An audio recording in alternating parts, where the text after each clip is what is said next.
नमस्कार, social media special bulletin देख रहे हैं आप और मैं हूं आपके साथ प्रभात पांडे। इस बुलेटिन में हम आपको दिखाते हैं देश और दुनिया की तमाम बड़ी खबरें और करते हैं उनका सटीक एनालिसिस। तो कौन सी है आज की खबर, डालेंगे एक नजर। सबसे पहले बात करेंगे, एनडीए उम्मीदवार राधाकृष्णन ने नॉमिनेशन फॉर्म भर दिया है। इसके बाद बात करेंगे, लोकसभा में अमित शाह ने पेश किए हैं 3 अहम विधेयक। दिल्ली की मुख्यमंत्री रेखा गुप्ता पर हमला हुआ है, इस पर भी बात करेंगे। उसके बाद बात करेंगे टैरिफ पेनाल्टी पर अमेरिका का बड़ा खुलासा। इसके बाद बात करेंगे, एनसीईआरटी ने ऑपरेशन सिंदूर पर स्पेशल मॉड्यूल जारी किया है। भारतीय क्रिकेट टीम की स्पॉन्सर ड्रीम 11 बैन हो सकती है, इस पर भी बातचीत करेंगे। इसके अलावा भारतीय वायुसेना को मिलेंगे 97 LCA Mark 1A fighter jet. और अब राशन कार्ड की बारी है। करीब 1,17,00,000 कार्ड धारकों का नाम कट सकता है। मुंबई में लगातार तीसरे दिन स्कूल कॉलेज बंद हैं। इसके बाद बात करेंगे, अमिताभ बच्चन के प्रतीक्षा बंगले में भी जलभराव की जो समस्या है वो देखने को मिल रही है। तो ये आज की अहम खबर है और बढ़ेंगे अब पहली और बड़ी खबर की ओर। तो देखिए, एनडीए के उपराष्ट्रपति पद के उम्मीदवार सीपी राधाकृष्णन ने नामांकन दाखिल कर दिया है। पीएम नरेंद्र मोदी पहले प्रस्तावक बने। नामांकन के दौरान गृह मंत्री अमित शाह, रक्षा मंत्री राजनाथ सिंह और भाजपा अध्यक्ष जेपी नड्डा समेत कई नेता मौजूद थे। नॉमिनेशन से पहले राधाकृष्णन ने संसद परिसर में स्थित गांधी प्रतिमा पर फूल चढ़ाए और 17 अगस्त को हुई भाजपा संसदीय दल की बैठक में उनके नाम पर यह सहमति बनी थी। भाजपा अध्यक्ष जेपी नड्डा ने प्रेस कॉन्फ्रेंस कर राधाकृष्णन के नाम का ऐलान किया था। राधाकृष्णन का मुकाबला विपक्षी गठबंधन के उम्मीदवार सुप्रीम कोर्ट के retired justice B Sudarshan Reddy से होगा। खास बात यह है कि दोनों उम्मीदवार दक्षिण से हैं। रेड्डी 21 अगस्त को नामांकन करेंगे। उपराष्ट्रपति चुनाव के लिए 9 सितंबर को वोटिंग होगी। उसी दिन काउंटिंग भी होगी। नामांकन दाखिल करने की आखिरी तारीख आपको बता दें 21 अगस्त है और 25 अगस्त तक उम्मीदवारी वापस ली जा सकती है। दरअसल उपराष्ट्रपति का चुनाव जगदीप धनखड़ के 21 जुलाई की रात अचानक इस्तीफा देने की वजह से हो रहा है। 74 साल के धनखड़ का कार्यकाल 10 अगस्त 2027 तक था। एनडीए उम्मीदवार राधाकृष्णन ने अब ऑफिशियली नॉमिनेशन अपना भर दिया है। प्रधानमंत्री नरेंद्र मोदी उनके प्रस्तावक बने।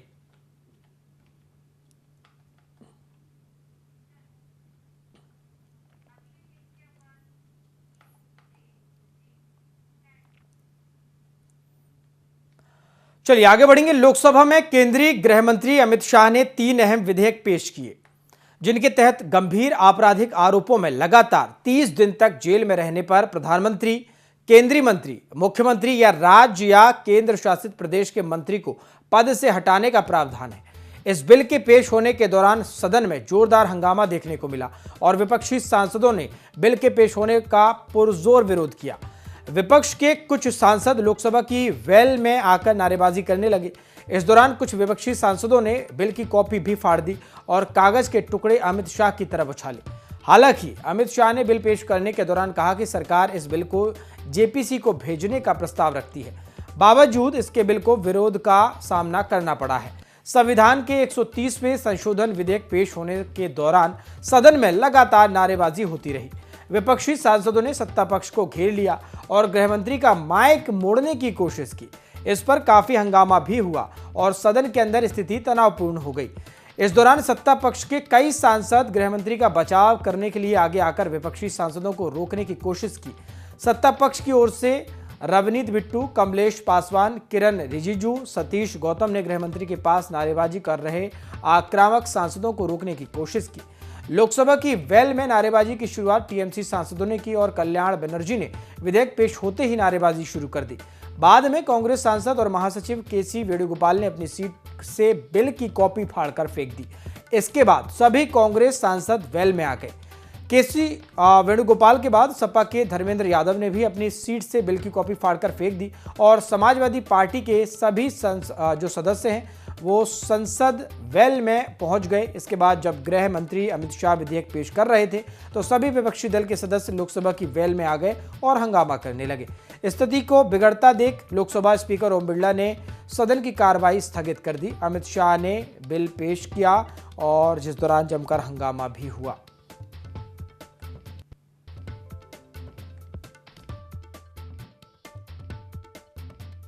झूठे आरोप लगाए तब मूल्यों का हवाला देकर इस्तीफा भी दिया। और जब तक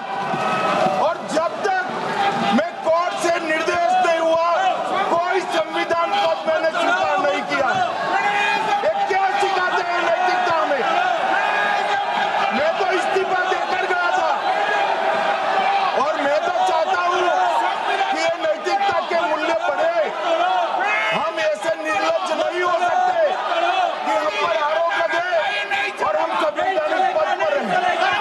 अरेस्ट के पहले मैंने इस्तीफा। आगे बढ़ेंगे। दिल्ली की मुख्यमंत्री रेखा गुप्ता पर बुधवार सुबह सीएम आवास में जनसुनवाई के दौरान हमला हुआ। मीडिया रिपोर्ट्स के मुताबिक उन्हें थप्पड़ मारा गया। दिल्ली बीजेपी अध्यक्ष वीरेंद्र सचदेवा ने कहा कि आरोपी ने सीएम का हाथ पकड़कर खींचा, वे मेज के कोने से टकराई, सिर पर चोट आई। हमले की पुष्टि करते हुए दिल्ली सीएम ऑफिस ने बयान जारी किया। इसमें कहा गया कि आज जनसुनवाई के दौरान एक व्यक्ति ने मुख्यमंत्री रेखा गुप्ता पर हमला किया, उसे दिल्ली पुलिस ने पकड़ लिया, पूछताछ की जा रही है। आरोपी ने अपना नाम राजेश भाई खीमजी बताया, वह गुजरात के राजकोट का रहने वाला है। इधर घटना के बाद दिल्ली के मुख्य सचिव और कई मंत्री रेखा गुप्ता का हालचाल जानने सीएम हाउस पहुंचे।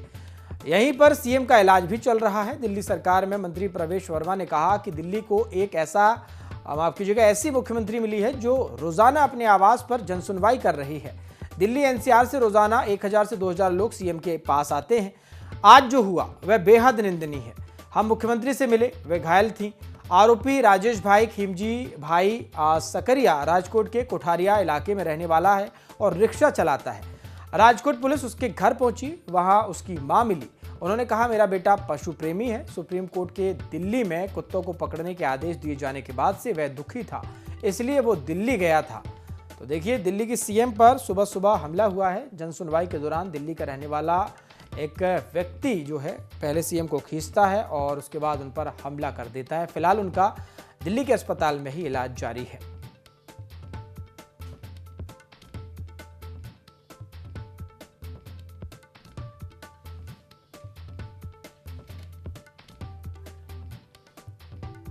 देखिए, सीएम रेखा गुप्ता पर हमला हुआ है और आरोपी गुजरात का रहने वाला बताया जा रहा है।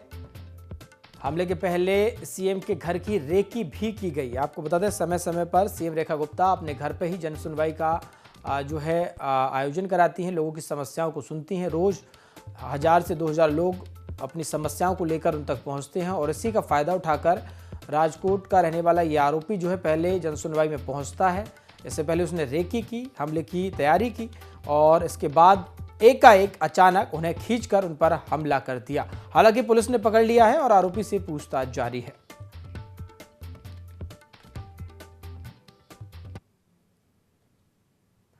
चलिए आगे बढ़ेंगे। अमेरिका ने रूस पर दबाव बनाने के लिए भारत पर आर्थिक प्रतिबंध लगाए हैं। व्हाइट हाउस की प्रेस सेक्रेटरी कैरोलीन लीविट ने मंगलवार को इसकी जानकारी दी। इससे पहले तक ट्रंप प्रशासन रूस से तेल लेने पर भारत के खिलाफ की गई आर्थिक कार्रवाई को पेनल्टी या टैरिफ बताता रहा है। ट्रंप ने भारत पर अब तक कुल 50 टैरिफ लगाने का फैसला किया। इसमें 25% रेसिप्रोकल यानी जैसे को तैसा टैरिफ और रूस से तेल खरीदने पर 25% पेनल्टी है। रेसिप्रोकल टैरिफ 7 अगस्त से लागू हो गया, जबकि पेनल्टी 27 अगस्त से लागू होगी। लीविट के मुताबिक इसका मकसद रूस पर सेकेंडरी प्रेशर डालना है ताकि वह युद्ध खत्म करने पर मजबूर हो। लीविट ने यह भी दावा किया कि ऑपरेशन सिंदूर के बाद भारत पाक संघर्ष को रोकने में ट्रंप ने अहम भूमिका निभाई थी। प्रेस सेक्रेटरी के मुताबिक ट्रंप ने व्यापार को हथियार की तरह इस्तेमाल कर इस संघर्ष को खत्म कराया। लीविट ने कहा कि ट्रंप ने अजरबैजान और आर्मेनिया के बीच पीस डील कराई, साथ ही रवांडा और डेमोक्रेटिक रिपब्लिक ऑफ कांगो के बीच संघर्ष खत्म करने में मदद की। व्हाइट हाउस के मुताबिक फिलहाल ट्रंप का सबसे ज्यादा ध्यान रूस, यूक्रेन और इजराइल हमास जंग को खत्म कराने पर है। ट्रंप पहले भी कई बार भारत पाक संघर्ष को खत्म करने का श्रेय खुद को दे चुके हैं। ट्रंप ने सोमवार देर रात व्हाइट हाउस में यूक्रेन के राष्ट्रपति वोलोदिमीर जेलेंस्की से मुलाकात की थी। ट्रंप ने इस बातचीत को सफल बताया। वहीं जेलेंस्की ने कहा कि यह अब तक की उनकी सबसे अच्छी बातचीत रही। हालांकि इस दौरान रूस यूक्रेन के बीच सीजफायर पर सहमति नहीं बनी। ट्रंप ने कहा कि फिलहाल इतनी जल्दी सीजफायर संभव नहीं है। मीटिंग में यूक्रेन की सुरक्षा गारंटी पर भी चर्चा हुई। ट्रंप ने कहा कि अमेरिका और यूरोपीय देश मिलकर इस पर काम करेंगे। ट्रंप ने मीटिंग रोककर पुतिन से फोन पर 40 मिनट बात की। इस दौरान पुतिन ने रूस और यूक्रेन के प्रतिनिधियों के बीच सीधे बातचीत का समर्थन किया। मीटिंग के बाद जेलेंस्की ने प्रेस कॉन्फ्रेंस करके बताया कि यूक्रेन सुरक्षा गारंटी के बदले यूरोप के पैसों से 90 अरब डॉलर के अमेरिकी हथियार खरीदेगा।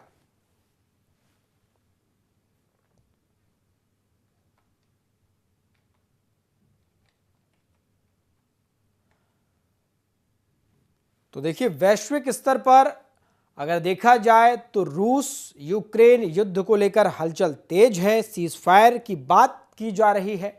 आपको बता दें, इससे पहले पुतिन और अमेरिका के राष्ट्रपति डोनाल्ड ट्रंप की मुलाकात हुई। उसके बाद आपको बता दें कि कई देश और खासकर यूक्रेन के जो प्रधानमंत्री हैं जेलेंस्की, वो व्हाइट हाउस पहुंचे थे। हालांकि वो अकेले नहीं थे, पूरा एक यूरोपीय जो गठबंधन था वो भी साथ नजर आया। ट्रंप के साथ सभी ने मुलाकात की। फ्रांस के राष्ट्रपति जो हैं मैक्रों, वो पहुंचे। इटली की जो राष्ट्रपति हैं जॉर्जिया मेलोनी, वो पहुंची। इसके अलावा भी बहुत सारे ऐसे देश थे जिनके तमाम बड़े प्रतिनिधि वहां पहुंचे थे और जेलेंस्की से तमाम मुद्दों पर बातचीत हुई। और अब जो है सीज फायर की तरफ भारत और माफ़ कीजिएगा रूस और यूक्रेन का जो पूरा मामला है वो बढ़ता हुआ नज़र आ रहा है। देखना होगा कि इसमें कितनी कामयाबी मिलती है। लेकिन भारत पर प्रतिबंध का मकसद जो अमेरिका कह रहा है वो रूस पर दबाव बनाना था। ऑपरेशन सिंदूर पर NCERT यानी कि national council of educational research and training ने 2 स्पेशल मॉड्यूल जारी किए। इन्हें क्लास 3 से 12 तक के छात्रों के लिए सप्लीमेंट्री मटेरियल के तौर पर शामिल किया गया। मॉड्यूल में बताया गया कि पाकिस्तान भले ही पहलगाम आतंकी हमले में किसी भी तरह से शामिल होने से इनकार करता है, लेकिन यह हमला पाकिस्तान की सैन्य और राजनीतिक लीडरशिप के सीधे आदेश पर हुआ था। यह मॉड्यूल स्कूली बच्चों के बीच भारत की सैन्य शक्ति के बारे में जागरूकता बढ़ाने के मकसद से बनाए गए। क्लास 3 से 8 के लिए मॉड्यूल का टाइटल ऑपरेशन सिंदूर वीरता की गाथा और 9 से 12 तक के लिए मॉड्यूल का टाइटल ऑपरेशन सिंदूर सम्मान और बहादुरी का मिशन है। NCERT के स्पेशल मॉड्यूल रेगुलर कोर्स का हिस्सा नहीं होते। इसे खास टॉपिक बच्चों को समझाने के लिए सप्लीमेंट्री मटेरियल के तौर पर तैयार किया जाता है। इसे पोस्ट सर और चर्चाओं और वाद विवाद के जरिए बच्चों को पढ़ाया जाएगा। NCERT ने ऑपरेशन सिंदूर पर स्पेशल मॉड्यूल जारी किया है। क्लास 3 से 12 के सप्लीमेंट्री मटेरियल में ये शामिल किया गया। लिखा गया कि पहलगाम हमला पाकिस्तानी सेना नेताओं के आदेश पर हुआ है और इसी पर अब बच्चों को जानकारी भी दी जाएगी। आपको बता दें 3 से 8वीं क्लास तक के जो बच्चे हैं उन्हें एक अलग टाइटल के माध्यम से ये पूरी जो वीर गाथा है वो बताई जाएगी, जबकि जो 9 से 12 तक के बच्चे हैं उनके लिए एक अलग टाइटल के साथ इस वीर गाथा को बताने का जो प्रावधान है किया गया है। हालांकि ये मेन कोर्स का हिस्सा नहीं है, मगर ये सप्लीमेंट्री के तौर पर लोगों को क्लासेस में बच्चों को पढ़ाया जाएगा।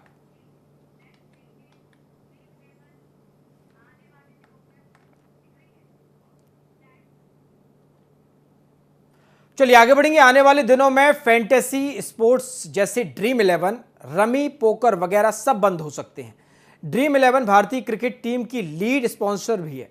केंद्र सरकार ने आज यानी 20 अगस्त 2025 को लोकसभा में promotion and regulation of online gaming bill 2025 पेश किया। यह बिल ऑनलाइन गेमिंग को रेगुलेट करने और रियल मनी गेम्स पर रोक लगाने के लिए है। अगर संसद में यह बिल पास हो गया तो सभी मनी बेस्ड ऑनलाइन गेम्स पर रोक लग जाएगी, चाहे ये गेम्स स्किल बेस्ड हो या चांस बेस्ड, दोनों पर रोक लगेगी। भारतीय क्रिकेट टीम की स्पॉन्सर ड्रीम 11 भी बैन हो सकती है। रमी, पोकर पर भी आपको बता दें बैन लगने की तैयारी है। लोकसभा में इसको लेकर अब ऑनलाइन गेमिंग बिल पेश हुआ है। इस बिल में क्या क्या नियम है वो भी जरा जान लीजिए। रियल मनी गेम्स पर रोक, कोई भी मनी बेस्ड गेम ऑफर करना, चलाना, प्रचार करना गैर कानूनी होगा। ऑनलाइन गेम खेलने वालों को कोई सजा नहीं होगी। सजा और जुर्माना अगर कोई रियल मनी गेम ऑफर करता है या उसका प्रचार करता है तो उसे 3 साल तक की जेल हो सकती है। यानी कि इन जो फैंटेसी ऐप हैं, इनका जो प्रचार करते हैं, बहुत सारे आपके पसंदीदा सेलिब्रिटीज़ हैं, वो आपको इस तरह की जो गेमिंग ऐप्स हैं उनका प्रचार करते हुए नजर आएंगे। अब वो भी इस तरह का प्रचार नहीं कर सकेंगे क्योंकि इसमें अब सजा का प्रावधान हो गया है। तो देखिए 3 साल तक की जेल होगी और 1 करोड़ रुपए तक का जुर्माना हो सकता है। विज्ञापन चलाने वालों को 50 लाख तक का जुर्माना और 2 साल तक की सजा होगी। और इसके अलावा भी बहुत से सख्त नियम बनाए गए हैं। रेगुलेटरी अथॉरिटी, एक खास अथॉरिटी बनाई जाएगी जो गेमिंग इंडस्ट्री को रेगुलेट करेगी, गेम्स को रजिस्टर करेगी और ये तय करेगी कि कौन सी गेम रियल मनी गेम है। ई स्पोर्ट्स को बढ़ावा दिया जाएगा। पबजी और फ्री फायर जैसे ई स्पोर्ट्स और सोशल गेम्स को सपोर्ट किया जाएगा। ये गेम्स बिना पैसे वाले होते हैं, इसलिए इन्हें बढ़ावा मिलेगा। इन पर कोई बैन नहीं लगेगा, यानी पबजी लवर्स जो हैं वो खुश हो सकते हैं।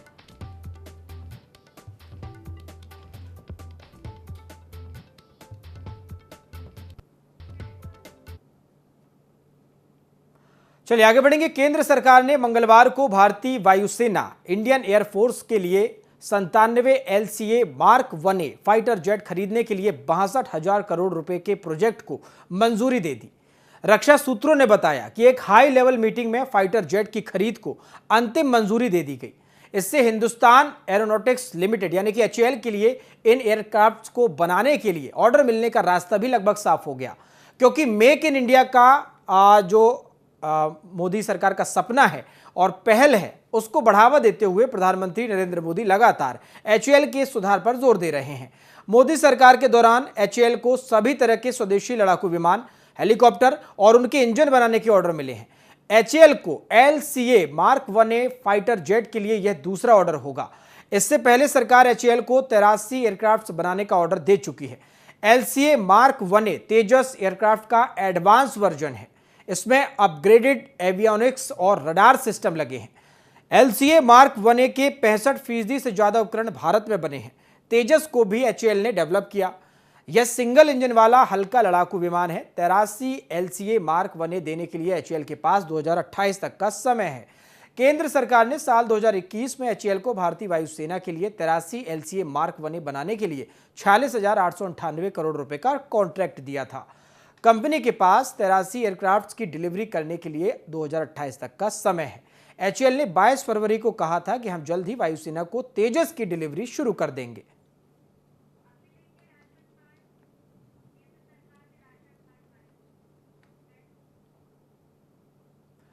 आगे बढ़ेंगे। केंद्र सरकार ने राशन कार्ड धारकों की सूची में बड़े पैमाने पर छंटनी शुरू कर दी है। खाद्य और सार्वजनिक वितरण विभाग ने पहली बार उन राशन कार्ड धारकों की सूची तैयार की जो मुफ्त अनाज जैसे लाभों के लिए पात्र नहीं हो सकते। इस सूची में करीब 1 करोड़ 17 लाख लोग शामिल हैं। ये लोग ऐसे लोग हैं जिनके पास या तो 4 पहिया वाहन है, या वे आयकर दाता हैं, और या फिर कंपनियों में निदेशक हैं। केंद्र ने राज्यों को निर्देश दिया कि वे 30 सितंबर तक इन अपात्र कार्ड धारकों को हटाने के लिए आवश्यक सत्यापन करें। खाद्य और सार्वजनिक वितरण विभाग ने यह सूची विभिन्न सरकारी डेटाबेस के साथ राशन कार्ड धारकों के लिए विवरण का मिलान करने की तैयारी की।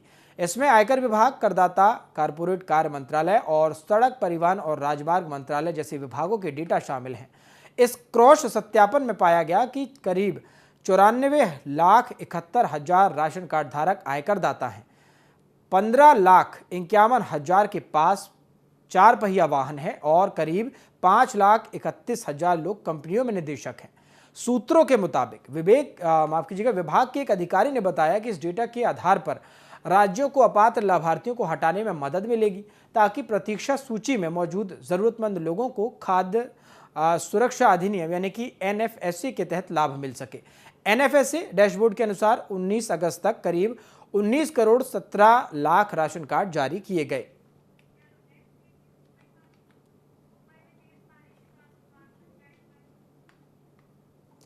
चलिए आप बात करेंगे मुंबई की तेज बारिश की। मुंबई में तेज बारिश का बुधवार को तीसरा दिन है। 24 घंटे में यहां 300 मिलीमीटर बारिश हुई।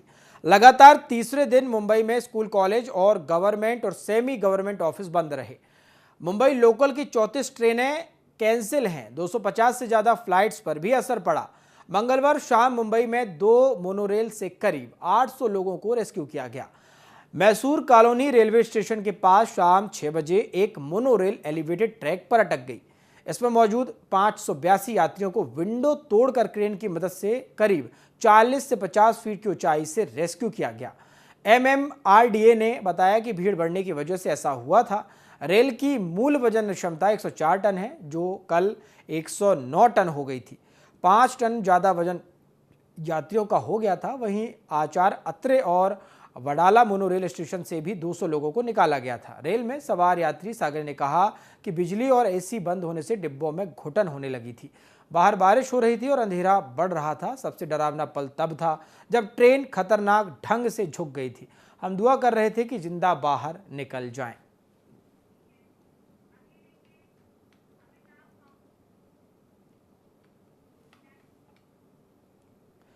चलिए आगे बढ़ेंगे। मुंबई में भारी बारिश के चलते रेड अलर्ट है और इसी बीच अमिताभ बच्चन के बंगले में भी पानी भर गया, जिसका एक वीडियो सामने आया है। वीडियो बनाने वाले फैन का दावा है कि बारिश से पानी भरने के बाद अमिताभ बच्चन खुद वाइपर उठाकर पानी साफ कर रहे हैं।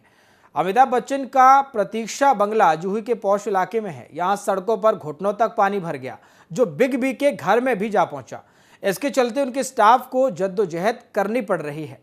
सागर ठाकुर नाम के एक शख्स ने बंगले का वीडियो पोस्ट किया। उसने कहा कि लोग बता रहे हैं कि अमिताभ बच्चन खुद कुछ समय पहले वाइपर लेकर पानी निकाल रहे थे। अमिताभ बच्चन की प्रतीक्षा बंगले में ये जलभराव की तस्वीरें हम आपको दिखा रहे हैं। देखिए, सेलिब्रिटी हो या आम आदमी, फिलहाल मुंबई में जिस तरह से बारिश हो रही है उसने सभी को परेशान किया हुआ है। लोगों के कच्चे घरों से लेके बंगलों तक में पानी भरता हुआ अब नज़र आ रहा है। हालांकि प्रशासन लगातार कोशिश कर रहा है कि इससे निजात दे सके, लेकिन बारिश इतनी हो रही है कि तमाम जो व्यवस्थाएं हैं वो कहीं ना कहीं फेल होती हुई नज़र आ रही हैं।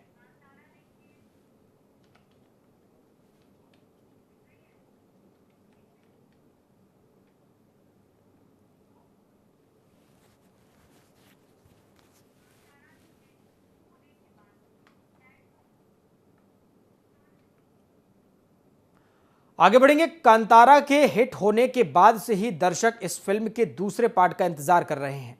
अब मेकर्स ने कांतारा ए लीजेंड चैप्टर 1 से जुड़ा एक वीडियो साझा किया। साउथ सुपरस्टार ऋषभ शेट्टी की मच अवेटेड फिल्म कांतारा अ लीजेंड चैप्टर 1 का दर्शक बेसब्री से इंतजार कर रहे हैं। यह फिल्म 2022 में कांतारा का अगला पार्ट है। अब मेकर्स ने कांतारा चैप्टर 1 से जुड़ी कुछ बड़ी अपडेट साझा की, जिसके बाद दर्शकों का फिल्म को लेकर उत्साह और भी बढ़ गया। दरअसल मेकर्स ने कांतारा ए लीजेंड चैप्टर 1 से जुड़ा एक खास वीडियो साझा किया। इसके साथ ही मेकर्स ने ये जानकारी दी कि कांतारा ए लीजेंड चैप्टर 1 की शूटिंग पूरी हो चुकी है। साथ ही मेकर्स ने फिल्म की मेकिंग से जुड़ा एक वीडियो शेयर किया। इस वीडियो में फिल्म की मेकिंग की झलक दिख रही है। साथ ही ऋषभ शेट्टी का एक संदेश भी है।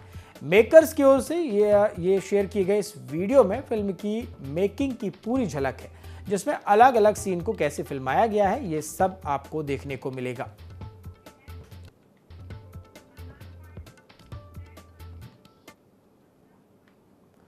आगे बढ़ेंगे। निर्देशक विवेक अग्निहोत्री अपनी अपकमिंग फिल्म बंगाल फाइल्स को लेकर विवादों में घिर गए हैं। हाल ही में द बंगाल फाइल्स के प्रमोशन के दौरान उनकी पत्नी और एक्ट्रेस पल्लवी जोशी से विवेक की खाने में फेवरेट डिश के बारे में सवाल पूछा जाता है, जिस पर उन्होंने कहा कि मैं इनके लिए मराठी खाना बनाती हूं तो ये नहीं खाते। ये कहते हैं कि क्या गरीबों का खाना बना लेती हैं। इस पर विवेक अपना पक्ष रखते हुए कहते हैं कि देखिए, मैं दिल्ली से आता हूं और वहाँ के खान पान का तरीका अलग है। खानों में तैरता अतिरिक्त घी और मसाला उन्हें खास बनाता है। मुझे ऐसे ही खाने की आदत है।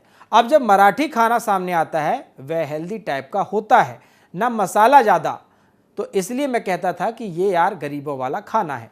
विवेक अग्निहोत्री के इस बयान के सामने आने के बाद सोशल मीडिया पर उनकी लगातार ट्रोलिंग की जा रही है। खासतौर पर महाराष्ट्र के लोग विवेक को उनके खाने का मजाक उड़ाने के लिए खरी खरी और खरी खोटी भी सुना रहे हैं।